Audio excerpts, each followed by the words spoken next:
Congratulations, capitalism. Spotify's turning 20 years old. I didn't realize that they actually started all the way back in 2006 because the product that went out to the public wasn't really much of a thing until the early 2010s. In fact, I remember the first time anybody told me about Spotify. I was working at the movie theater. One of my coworkers brought it up and they were like, "Oh, this is going to be the future." And I downloaded the desktop version and I wasn't convinced because me being like the iTunes library organizing man that I was, and kind of still am, although I don't have iTunes anymore, I jumped on the opportunity to stay on iTunes as long as I could until streaming forced my hand, so to speak.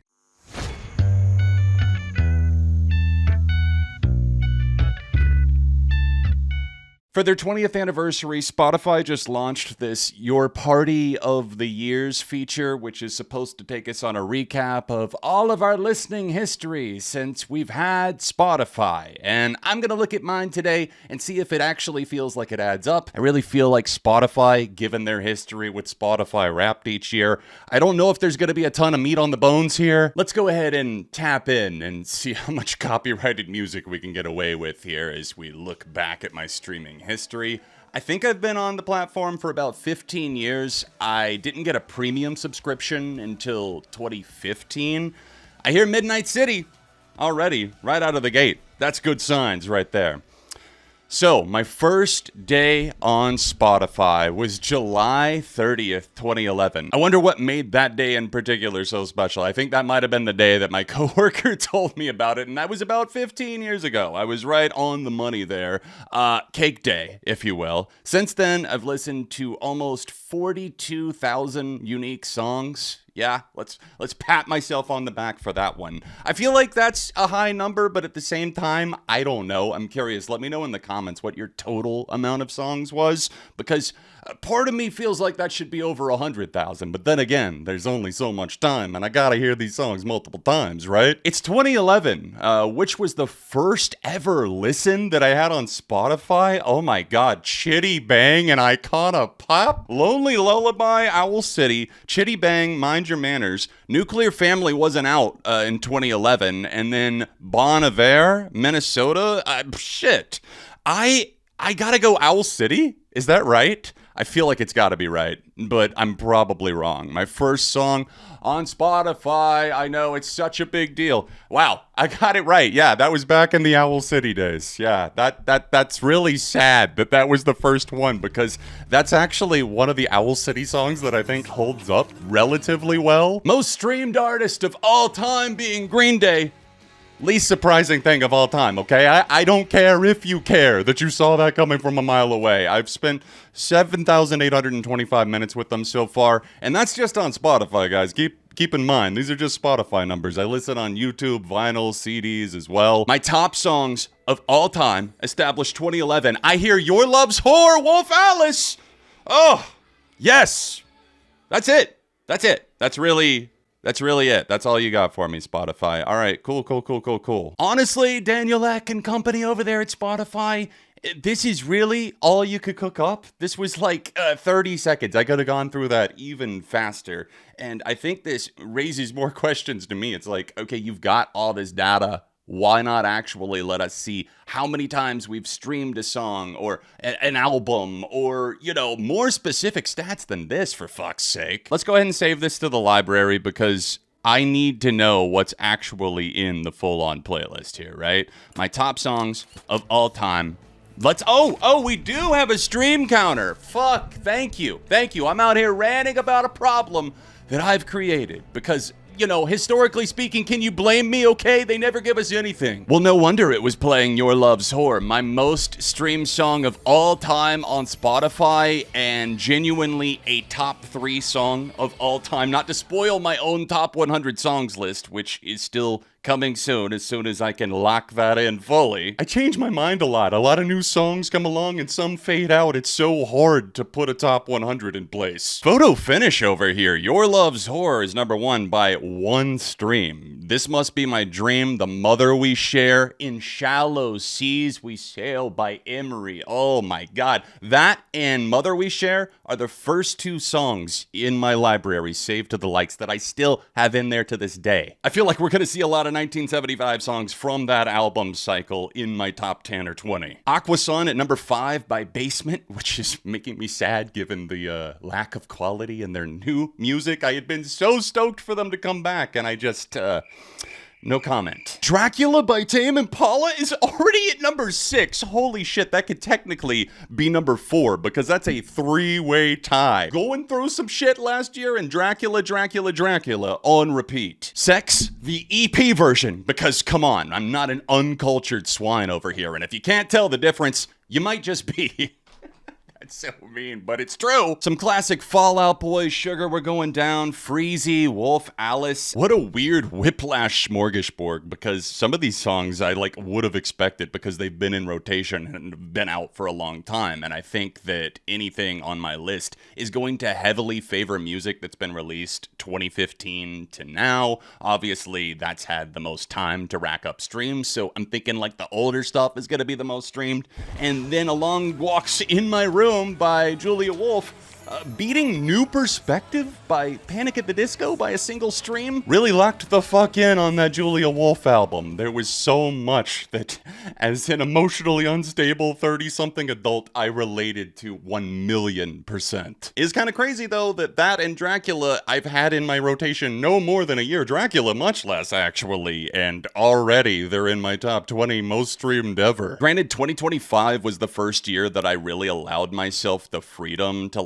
stop checking out every new album, every new release. You can cherry pick, check out some songs, check out albums you do want to, or get stuck on a song and leave it on repeat, because I'd never really allowed myself simple pleasures like that, because it's oh, there's so many songs out there, right? I've streamed more than 40,000 unique ones. I always felt that pressure back when I billed myself as a music critic or whatever to stay on the path of hearing everything new, and I wasn't allowing myself to go back and hear my own favorites or even the classics that I haven't discovered or heard in a long time. Wishes by Beach House melt my soul. I remember listening to that in Mexico and it just carrying me away, literally in an ocean of bliss. Haircut by Paddy and Maya Folic is a super personal one for me. As someone that was recently diagnosed bipolar, I think that track kind of speaks for itself. If you haven't heard it, check it out. It's got this dry sense of humor and self-awareness to it, but also doesn't hide the fact that it's really dark. Hard Times, Lemon Glow, You Lose. What a 3-piece right there. And then kicking some more Wolf Alice, Planet Hunter, and Silk. Thread by Now, an underrated cut from 2012, that's for sure. It's cool to see Foster the People, Big Pig, Green Day, The Killers. Wow, there's a lot that are kind of tied right around just under 50 streams. Basic Being Basic by Joe worked its way up there too. I mean, it's tied literally with all these things that I've done. A top 10 song all time for me. So it's weird to see the imbalance, but I also have to remind myself, all these things that I've done, I was listening to for an entire decade consistently before I even got Spotify. Shout out to some of the less known ones that are in the mix here. Unspun by Jackie, one of my mods, shout out Squirrel, sent this in years ago and I got hooked on that one. And then you've got Nuns, Beautiful Little Fool, a song that I accidentally lost track of because I didn't keep it in any playlists for 5 or 6 years. And then it came back into my life 3 years ago and got a whole lot more streams. Probably my favorite Joji song showing up there, Afterthought. It's probably either that or Modus, among my most listened to ever. Jesus of Suburbia only having 44 seems a little bit low, but then again, the vinyl's gotten plenty of wear, so. Oh god, it's embarrassing to see the Chainsmokers in here. I had some friends back in the mid-2010s whenever that dropped that were so hooked on that and Closer. If you're an OG around here, you might remember my 2017 Wrapped was completely fucked because of one of them playing Post Malone so much on my Spotify. This shan't go unpunished. Ohio all the time, People versus Mary Ann Sue. John, a lot of these are new songs. They're either from like 2016 or 17 or else 2025. I Wanna Be Your Mirror by Temples. Shout out that entire album, Volcano. If you're into like psychedelic rock, classic rock, you cannot go wrong with that or Sun Structures, and they're still putting out bangers. Yes, I'm Changing by Tame Impala, at least the instrumental version. You've probably heard I've used that as background music in a lot of videos. I might even use it in this one. I think a lot of people are gonna look at this and be like, oh wow, like he's not listened to songs like hundreds of times. I've got 500 streams on this. And it's like, I don't want to wear out the magic of a track. There's too many songs. I know I'm contradicting myself. Like, let yourself have it, right? Keep it in rotation. But remember, there's other fish in the sea. There is a slight deviation there. Meltdown is a all-star collaboration that has Lord, Haim, Q-Tip, Pusha T, and Stromae. What a knockout. And it was for the Hunger Games soundtrack. Who goes that hard for the Hunger Games soundtrack? You know what? Actually, the Hunger Games had some damn good soundtracks, so I'm recanting that. Who goes that hard? Apparently everybody. Olivia Rodrigo, Coldplay, I can think of probably a dozen others. Even more from the 1975. My wife and I listened to the shit out of that album back when we were dating, and I think Loving Someone and A Change of Heart kind of tying here and being right amongst Delicious Things by Wolf Alice, my favorite song of 2021. Money Trees, my favorite Kendrick track and a top 10 song all time for me. We're in very good company here. Brand new, just cracking with 40 streams on Could Never Be Heaven. I'm kind of shocked that that's my most streamed from them, but that is a very pleasant listen. Kind of like I was talking about with Haircut by Paddy, this one has a darkness underlying the beauty. There's acceptance in it, just like I'm accepting the fact that there's like a 12-way tie for, the 40 streams. Reptilia by The Strokes, Head First Slide, Lighterless, shout out Microwave, Suntan by Wallows. Oh man, this is making me actually want to throw the playlist on shuffle. When you got taste, I guess you gotta flaunt it. What can I say? You got The Strokes, Citizen Crosses, and Dua Lipa all back to back to back, and I'm here for it. Maybe I shouldn't let myself get hung up on every single one here, but it's just so fascinating to me the way that literally so many songs from last year are appearing amongst these ones that I consider like legacy tracks for myself. You've got Doubt, and then Creeper and Sword by Wisp, which definitely came out last year. Banger after banger after banger. Some Modest Mouse tucked in there. Sleigh Bells, Joji, Brand New, Gorillaz. Come on, man. Humans, you're sleeping on it a little bit. I know you don't think it's very good, but you know what?